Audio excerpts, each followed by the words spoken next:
नमस्कार दोस्तों, स्वागत है आप सबका आपके अपने YouTube channel Devi study class में। जैसे कि आप सब जानते हैं कि इस चैनल पे सिर्फ पढ़ाइयाँ होती हैं और कुछ ऐसे मोटिवेशनल्स सेशंस हो जाते हैं, बट अभी हो नहीं रहे हैं, होंगे, उसकी तैयारियां भी कर रहा हूं मैं। बट थोड़ी सी प्रॉब्लम क्या थी कि कुछ दिनों से वीडियोस जो हमारी क्लास है अपलोड नहीं हो पा रही थी। इसके लिए I am sorry, I am really very sorry. इसलिए क्योंकि थोड़ी सी तबीयत नासाज थी और थोड़ी प्रॉब्लम आ गई थी और मुझे कहीं और जाना पड़ा, तो इसलिए मैं थोड़ी प्रॉब्लम थी, इसलिए नहीं कर पा रहा था। तो आज का आपका पहला क्वेश्चन क्या है? ऐसे क्वेश्चंस आपको आते रहेंगे, कोई बात नहीं है, आप पढ़ाई करिए। और भी क्वेश्चंस मैं अच्छे अच्छे क्वेश्चंस लाऊंगा जो आपके एग्जाम के लिए बहुत ही यूज़फुल होने वाले हैं। ठीक है, क्या लिखा है यहाँ पे? अलूनी कबूइन निम्नलिखित में से किस नृत्य से संबंधित है? बताइएगा कौन से नृत्य है जो संबंधित हैं। तो देखिए, जो आपका ऑप्शन हो जाता है ये हो जाता है मणिपुर। जो सबसे आपका ऑप्शन जो होगा वो मणिपुर होगा। लेकिन सबसे पहले आप ये देख लीजिए, जो कथक से यहाँ से देखिए क्वेश्चन बनता है, कथक जो आपका हो जाएगा ये रोशन रोशन कुमारी जी हैं, इनसे संबंधित हैं। ठीक है, कौन है? रोशन कुमारी जी हैं। और इनको इस डांस को हम कवोड़ी डांस से संबंधित करते हैं, कवोड़ी डांस से भी जानते हैं। कौन सा? कवोड़ी डांस से भी इसको जानते हैं। कवूडू डांस, कौन सा? कवूडू डांस के नाम से भी इसे जाना जाता है। ठीक है, चलें अगला प्रश्न आपका। अगला प्रश्न क्या आपका देखिए कहता है, अगला प्रश्न है ग्लोबल इंडियन म्यूजिक, जिसको GIMA के नाम से जाना जाता है। क्या है? ग्लोबल इंडियन म्यूजिक के प्राप्तकर्ता अवार्ड जो हैं, award global Indian music award के प्राप्तकर्ता विक्रम घोष संगीतकार और भारतीय वादक हैं। बताइएगा कौन से? यहाँ से आपको एक ऑप्शन चूज करना है, कौन से हैं। तो ये आपका ऑप्शन क्या हो जाएगा? तबला। यहाँ पे ये तबला हो जाएगा आपका। ठीक है, चलिए ये आपका तबला हो जाता है। आप यहाँ पे थोड़ी सी ध्यान दीजिएगा। थोड़ी सी हम बात करते हैं, ये जो तानपुरा है, तानपुरा के जो वादक हैं भीमसेन सैली, या सॉरी भीमसेन जोशी हैं। कौन है ये? भीमसेन जोशी जी हैं। एक मिनट, एक मिनट, एक मिनट। भीमसेन जोशी, भीमसेन जोशी जी हैं।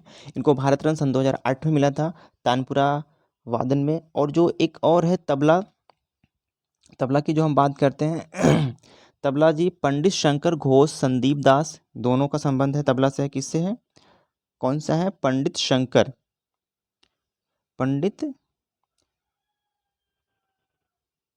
शंकर दास, अमित संदीप दास जी जो हैं वो भी तबला से संबंधित करते हैं। और बांसुरी से वी कुंज मणि, कौन है? ये जो बांसुरी से हो जाएंगे वी कुंज मणि जी जो हैं वो तबला से आपके संबंधित हैं। चलिए अगला प्रश्न क्या है? मुसलमानों द्वारा मनाया जाने वाला किस त्योहार बारवफात के नाम से भी जाना जाता है? वो बताइएगा वो कौन सा है। बताइएगा। मुहर्रम आपका हो जाएगा एक ऑप्शन में, मिलाद उल नबी, ईद उल जुहा, शबे बारात। क्या है? शबे बारात जो है एक ये भी होता है। बट जो आपका ऑप्शन हो जाएगा, आपका ऑप्शन हो जाएगा मिलाद उल नबी। इसको पैगंबर मोहम्मद साहब के जन्म दिवस के अकॉर्डिंग के उपलक्ष्य में मनाया जाता है। कहा जाए तो इस बात को सही माना जाता है। पैगंबर मोहम्मद मोहम्मद साहब के जन्म दिवस के उपलक्ष्य में ये मिलाद उल नबी जो इन लोगों का एक त्यौहार है मुसलमान धर्मों के भाइयों के हमारे, तो उनका उन्हीं के याद में ये क्या है? मिलाद उल नबी त्यौहार मनाया जाता है। ठीक है, चलिए अगला प्रश्न क्या आपका बनता है? अगला प्रश्न आपका बनता है, जो आपका अगला प्रश्न है, पहला महिला क्रिकेट विश्व कप निम्नलिखित में से किस देश द्वारा आयोजित किया गया था? पहला महिला क्रिकेट विश्व कप निम्नलिखित में से किस देश द्वारा आयोजित किया गया था? बताइएगा ये कौन सा है। तो देखिए, जो किया गया था वो इंग्लैंड के द्वारा किया गया था। और सबसे बड़ी बात है कि इसमें जीता किसने था? तो इंग्लैंड ने ही जीता था। ठीक है, इंग्लैंड विजेता हुई थी। और जो ये पहले हुआ था 1973 में हुआ गया था, और ये विजेता इंग्लैंड थी। और उप विजेता यहाँ पे ऑस्ट्रेलिया था। उप विजेता जो था आपका ऑस्ट्रेलिया हो जाएगा। उप विजेता ऑस्ट्रेलिया, ऑस्ट्रेलिया जो आपका हो जाएगा ये उप विजेता हो जाएगा। ठीक है, चलिए।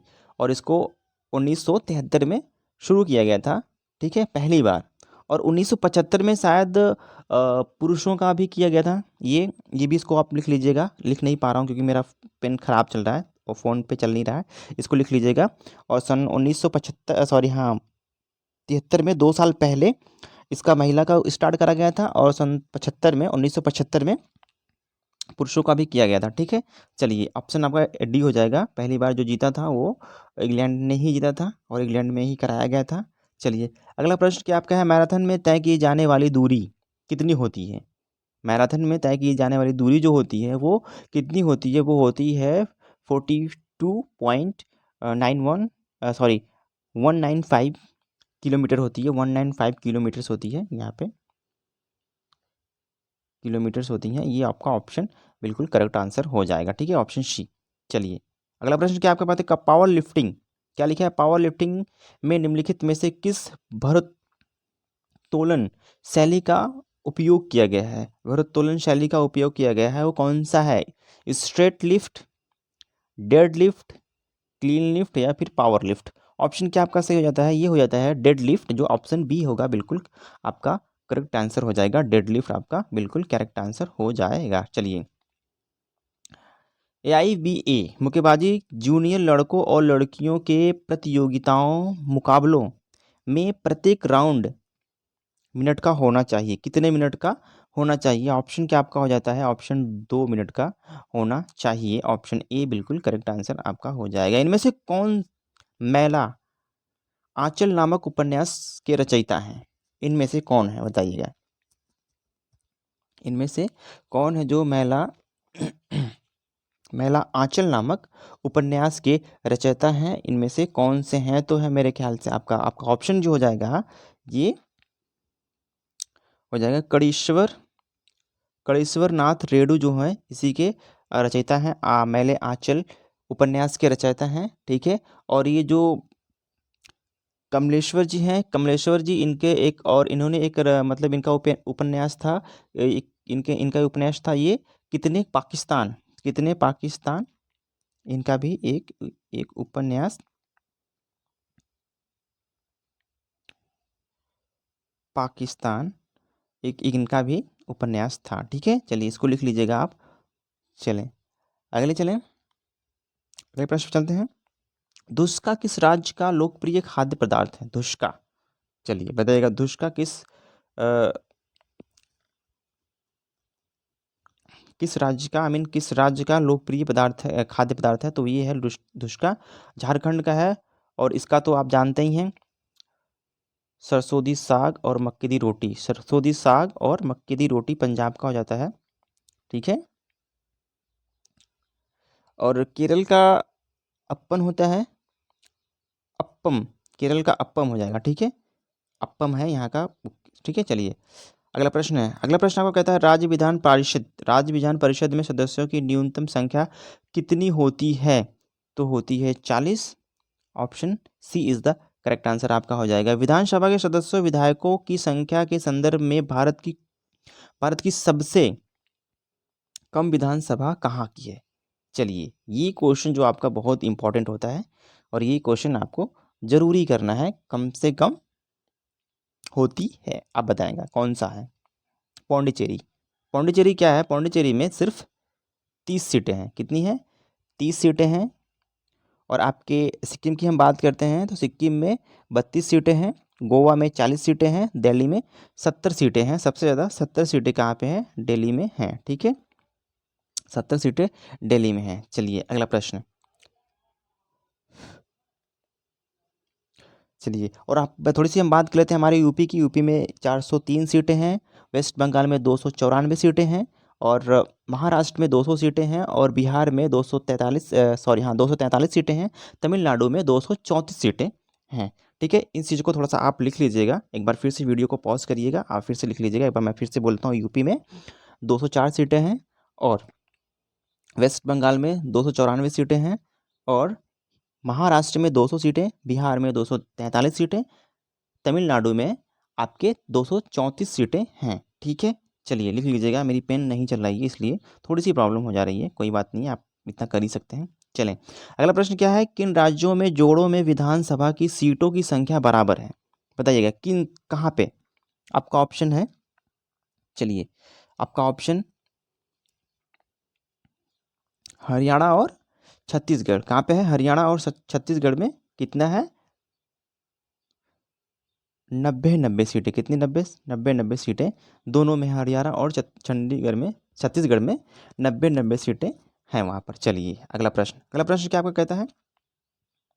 राज्य मंत्री परिषद उत्तरदायी होता है, बताइएगा। राज्य मंत्री परिषद उत्तरदायी होता है किसमें? तो होता है राज्य विधान के प्रति। किसके? राज्य विधान के प्रति जो राज्य मंत्री परिषद होता है वो उत्तरदायी होता है। ठीक है, ऑप्शन बी इस आपका करेक्ट आंसर हो जाएगा। किसी भारतीय राज्यपाल, क्या लिखा है? किसी भारतीय राज्यपाल का राज्यपाल, सॉरी एक सेकंड फिर से पढ़ते हैं। किसी भारतीय राज्य का राज्यपाल अपने पद को ग्रहण करने से पहले आपका यहाँ पे डॉट है, रिक्त स्थान है, से पहले शपथ या प्रतिज्ञान लेता है। चलिएगा क्या करता है?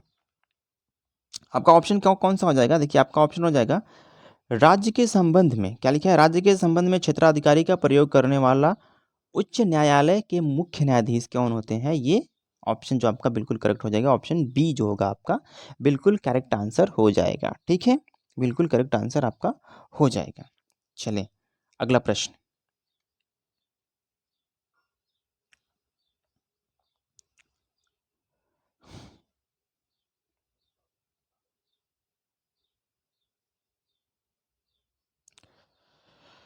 ये थोड़ा सा यहाँ पे रिक्त स्थान है, थोड़ी सी बातें आपको बताई जाएगी यहाँ पे। राजवंश के तहत क्या लिखा है? कदमई भूराजस्व का एक रूप था। कदमई राजस्व का एक रूप था, वो बताइएगा ऑप्शन कौन सा आपका हो जाएगा? एक रूप था वो चोल है। क्या है? Chola. Option B is the correct answer आपका हो जाएगा, चोल। चोल काल के दौरान क्या लिखा है? चोल काल के दौरान के संघों को के रूप में माना जाता था। यहाँ पे रिक्त स्थान है, के रूप में माना जाता है, वो है नगरम। किसके रूप में माना जाता है? नगरम के रूप में माना जाता है। चलें अगला प्रश्न आपका क्या है? अगला प्रश्न आपका कहता है चोल प्रशासन में उन गांवों की सभा था जहां मुख्य रूप से ब्राह्मण रहते थे। जहां पर मुख्य रूप से ब्राह्मण रहते थे वो क्या है? मतलब उस जगह का नाम क्या है? वो है उर। क्या है? उर। ऑप्शन बी इस आपका करेक्ट आंसर आपका हो जाएगा, उर। एक क्वेश्चन आपका बनता है चोल शिलालेख एक विद्यालय के लिए उपहार में दी गई भूमि का वर्णन के रूप में किया जाता है। मतलब वर्णन है किसके रूप में किया जाता है? चलिए अगला प्रश्न आपका बनता है, आपका जो आपका ऑप्शन हो जाएगा थल भोग। ठीक है, थल भोग जो होगा जमीन का दान करना। ठीक है, थल भोग कहा जाएगा। ठीक है ना। चलें अगले प्रश्न की तरफ चलते हैं। आपका अगला प्रश्न है, देखिए आपका अगला प्रश्न है निम्नलिखित में से किसे सबसे शक्तिशाली चोल शासक माना जाता था? बताइएगा। विजयपाल, दंतिदुर्ग, या फिर राजा राज प्रथम, या फिर राजेंद्र प्रथम। आपका ऑप्शन क्या हो जाएगा? राजा राज प्रथम जो हो जाएगा आपका सही जवाब बिल्कुल हो जाएगा। राज यहाँ पे लिखा है लेकिन राजा राज है। ठीक है, राजा राज। ठीक है जी, ये आपका बिल्कुल सही जवाब हो जाएगा, करेक्ट आंसर आपका हो जाएगा, है ना। चलें ये आपका बिल्कुल करेक्ट आंसर आपका हो जाएगा। ठीक है, चलिए यहाँ पे दिक्कतें आ जा रही हैं, कोई बात नहीं, हम सही कर लेते हैं, आपको प्रॉब्लम नहीं होने देंगे हम। चलिए ऑप्शन जो आपका डी होगा बिल्कुल करेक्ट आंसर हो जाएगा। आपका लास्ट क्वेश्चन है मैनीनॉट रेखा किस देश के बीच स्थित है? जो मैनीनॉट रेखा है किस देश के बीच स्थित है आपको बताना है। चलिए बताइएगा। देखिएगा ऑप्शन आपका है फ्रांस और जर्मनी, यूएसए और Canada, Namibia and Angola, Germany and Poland. बताइएगा। ऑप्शन ए आपका बिल्कुल करेक्ट आंसर हो जाएगा। फ्रांस एंड जर्मनी के बीच जो मैरीनॉट रेखा है वो उसके बीच स्थित है।